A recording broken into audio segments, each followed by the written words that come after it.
beaucoup à cœur. Ça s'appelle la communication non violente et ça a changé ma vie.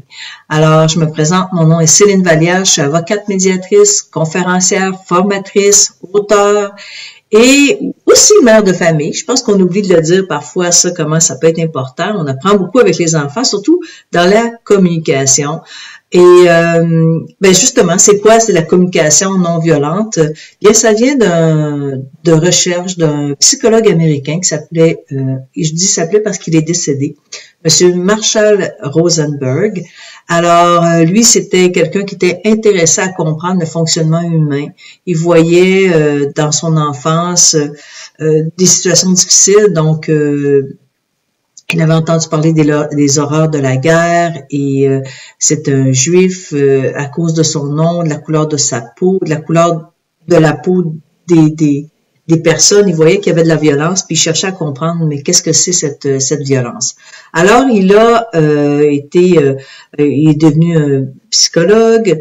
C'était l'étudiant de Carl Rogers, donc une sommité dans le domaine de la psychologie, et il a développé une théorie. Il a aussi étudié les religions, il a étudié des grands personnages qui étaient intéressants. Il a développé une théorie qui s'appelle la communication non violente. Bon, le terme communication non violente, je vous l'accorde, c'est pas très sexy parce que les gens me disent ben non, mais moi je suis pas violent, je communique pas avec violence.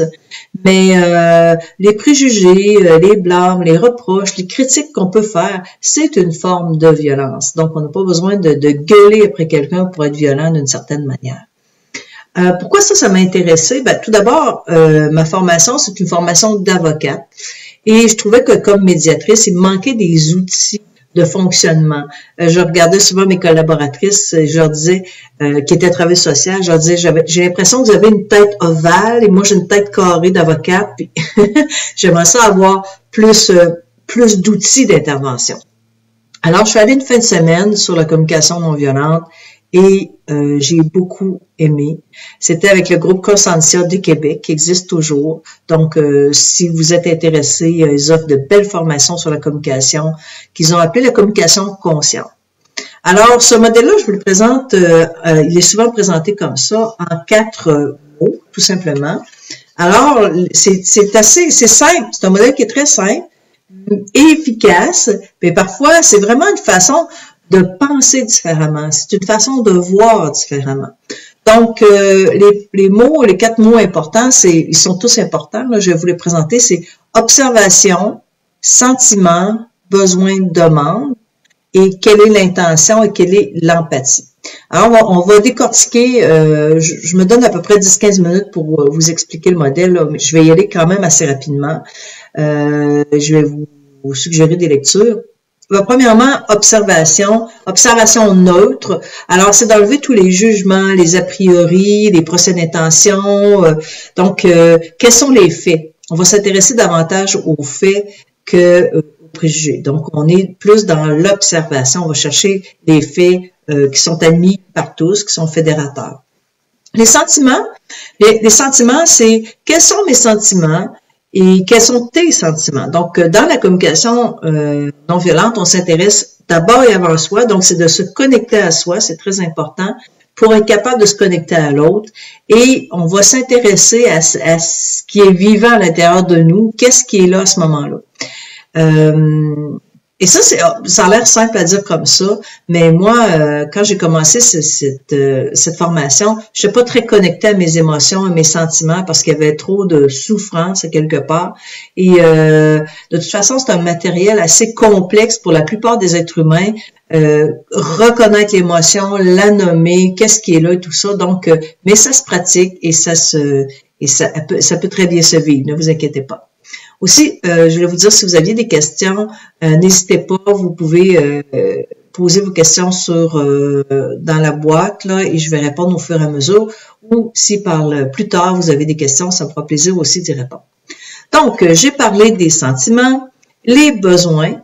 Alors, qu'est-ce que c'est les besoins? C'est l'aspiration fondamentale, l'aspiration psychologique profonde qui nous habite tous. On se lève le matin puis on se lève parce qu'on a le besoin de se lever. Premièrement, on a des besoins, oui, physiologiques de base, on va prendre un bon déjeuner, mais après ça, on voit notre conjoint, notre adolescent qui passe, et on va les serrer, on va les connecter. Bonjour, comment ça va? Donc, besoin de connexion, d'être en lien, d'être en communication, en interaction. L'humain, hein, c'est un être social. Il est fait pour vivre en compagnie, puis de ça, il découle plusieurs besoins. Par exemple, au travail, un besoin qu'on entend souvent parler, c'est le besoin de reconnaissance, c'est le besoin d'affiliation, d'être liés les uns avec les autres, besoin d'autonomie, de savoir qu'on est compétent, qu'on a une place, puis qu'on peut faire des choses. Donc ça, c'est des besoins qui sont prioritaires. Marshall Rosenberg dit que lorsque les besoins ne sont pas remplis, bien, c'est ça qui peut causer des conflits. Et il dit, attendez, les conflits sont l'expression tragique de besoins insatisfaits. Voilà comment il exprime la chose. Et moi, je peux vous dire que comme médiatrice, ben, ça m'a été très utile d'apprendre la communication non violente. Je me suis formée pendant 4 ans. J'y allais les fins de semaine. J'approfondissais de plus en plus. Et avec mes clients, mais aussi dans ma vie personnelle, avec mon enfant, avec mon conjoint de ce moment-là, parce que on avait quand même des difficultés. Notre fils avait un déficit de l'attention et était un enfant de feu, un enfant qui demandait quand même de s'adapter et avec qui le modèle d'autorité ne fonctionnait pas. Alors, si vous avez un enfant de ce type, ben vous devez trouver d'autres stratégies de communication parce que sinon, ça ne fonctionne pas. Et la communication non violente, quand je dis qu'elle a changé ma vie, elle avait changé ma vie au niveau personnel, mais aussi au niveau professionnel, au niveau avec comment je me connecte aux clients, qu'est-ce que je vais aller chercher quand ils vivent des conflits, est-ce que c'est les besoins, qu'est-ce que c'est les besoins qui sont pas remplis, c'est quoi l'émotion qui est là, etc. Donc, je vais me connecter à ça. Et l'autre besoin, après ça, on a demande. Mais la demande, c'est, une fois que j'ai identifié mon besoin, je me demande, qu'est-ce que je vais me demander? Qu'est-ce que je peux demander à l'autre? Qu'est-ce que je peux demander à mon entourage? Quels moyens je peux trouver pour aller en remplir mon besoin? Parce que quand le besoin est comblé, quand le besoin est satisfait, ben, on a un sentiment de bien-être, de confort. Je veux dire une blague, la madame est contente parce que tous ses besoins sont remplis. Et là, ça, c'est très bien. Parfois, les besoins ne sont pas remplis. Par exemple, je suis stressée, j'ai besoin de temps. Et parce que je suis stressée, j'ai besoin de temps. Bon, c'est ça. Mon besoin, c'est le temps et je vis du stress. Et le stress, c'est pas toujours confortable. Oui, il y a du bon stress, mais il y a du stress qui est vraiment inconfortable. Donc, c'est un sentiment de mal-être. Il n'y a pas, dans le modèle de Marshall Rosenberg, il n'y a pas de bien ni de mal. En fait, ce qu'il essaie d'enlever, c'est la dualité. Et de remplacer ça par une généreuse curiosité, le goût de comprendre, le goût de savoir, le goût de se connecter à l'autre profondément. Et ça m'amène, j'ai oublié de parler de l'intention. Quelle est mon intention quand je parlais avec mon patron, avec mon collègue, avec mon conjoint, mon enfant, mon adolescent, mon voisin? C'est quoi mon intention? Si mon intention, c'est simplement de rester dans le respect, dans la bienveillance, bien, ça va me garder, quand les émotions vont monter, bien, ça va me garder solide parce que mon intention, elle est de l'ordre du respect et de la collaboration. Donc ça, c'est très important d'établir son intention.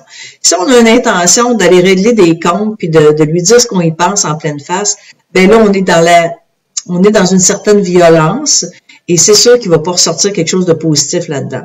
Donc, être au clair avec son intention, c'est super, super important. Et souvent, moi aussi, je le demande, mais c'est quand j'ai des demandes de personnes, mais c'est quoi ton intention? Qu'est-ce que tu souhaites exactement? Qu'est-ce que tu veux profondément? Parce que ça me permet de comprendre où loge la personne ou les personnes. Donc, ça, c'est l'intention. L'autre élément qui est important, c'est l'empathie. Donc, on le voit sur l'autre alignement. L'empathie, on pourrait aussi dire l'attention que je porte à l'autre. L'empathie, c'est ma capacité d'être à la place de l'autre et de ne pas être dans le jugement, mais plutôt dans Ben justement, d'être à sa place, puis de dire, ben moi, si j'étais à sa place, oui, peut-être que je serais stressé, oui, peut-être que je serais anxieux.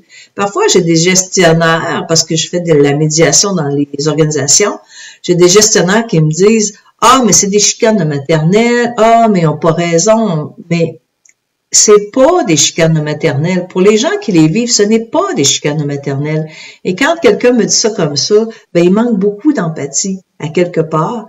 En tout cas, il y a un déficit, peut-être parce qu'il est agacé puis que son besoin, ce serait que ça soit simple, mais c'est pas toujours comme ça. Donc, cette empathie va nous permettre de nous d'interroger sur les besoins, d'observer sans jugement, d'avoir cette généreuse curiosité pour connecter avec l'autre. L'empathie, c'est aussi un aspect super important dans cette communication non violente. Quand je vous l'explique comme ça semble être une technique. Oui, on pourrait le prendre comme une technique au premier abord, mais c'est beaucoup plus que ça. C'est aussi un savoir-être, c'est une façon de parler et de concevoir différemment la communication. Et ça amène évidemment beaucoup de bénéfices parce que quand on est dans ce modèle de communication, ben l'objectif c'est de susciter chez soi et chez l'autre une certaine bienveillance pour collaborer, pour plus être dans l'affrontement, mais passer à une autre étape qui est l'étape de la collaboration, qui est l'étape de la recherche de solutions ensemble. Quand une personne se sent compris, quand on dit à quelqu'un est-ce que c'est ça que tu vis? Est-ce que c'est ça ton émotion? Quand il sent qu'on a cette préoccupation pour lui, bien souvent, ça va le désamorcer. Ça va faire en sorte que ça va créer une ouverture chez l'autre. Parce que ce qu'il sent de moi, c'est un désir profond de connecter avec ce qui l'habite. Alors, voyez-vous, c'est quand même, ça peut être, dans certains cas, je dirais que la communication non violente, c'est facile. Dans certains autres cas, c'est beaucoup plus difficile parce que autour de nous, parfois, il y a des gens qui ont, je ne sais pas comment dire ça, mais parfois comme un peu le tour de nous, de venir nous déclencher, ok? Parce qu'on est toujours responsable de ses émotions. C'est ça aussi qu'il faut comprendre. Nous sommes entièrement responsables de nos émotions. Et lorsque j'ai une personne, un élément qui est déclencheur, bien, ça va être possiblement plus difficile de rester dans ce savoir-faire, savoir-être qui est la communication non violente. Alors, moi, je donne des conférences là-dessus. Je peux donner une formation je l'appelle la communication constructive de mon côté parce que je n'ai pas le droit d'enseigner la communication non violente comme telle avec ces termes puisque c'est des titres réservés, mais je l'appelle la communication constructive et je m'inspire grandement évidemment de ce modèle avec mon expérience, avec la communication, la négociation avec les gens difficiles. Ben, ça, c'est très aidant, ce mode de communication. Bien, quand je dis que ça a changé ma vie, j'ai commencé en 2004 et vraiment, ça m'a permis d'être une meilleure personne, une meilleure professionnelle parce que, d'apprendre à se connecter à soi-même, à ses besoins profonds, à ses émotions, ben, c'est déjà un gros plus. Je vais vous présenter, avant de vous quitter rapidement, le livre le livre fondamental à lire, ben, si ça vous intéresse, évidemment.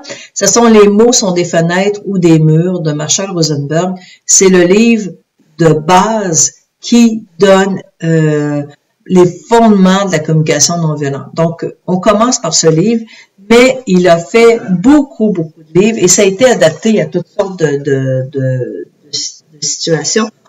J'adore, c'est des petits livres des gens qui aiment pas beaucoup lire puis qui trouvent ça, voient un gros livre comme ça puis sont découragés. Ben, il y a des petits livres aussi, c'est très le fun.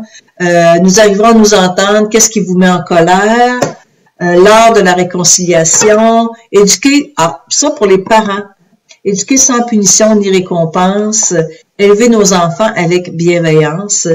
D'autres livres encore, dénouer les conflits par la communication non violente, parler de paix dans un monde de conflit. Alors, vous voyez que je suis une fan finie de Monsieur Marshall Rosenberg, mais parce que j'y crois et parce que ça marche. Donc, je vous invite vraiment à plonger là-dedans.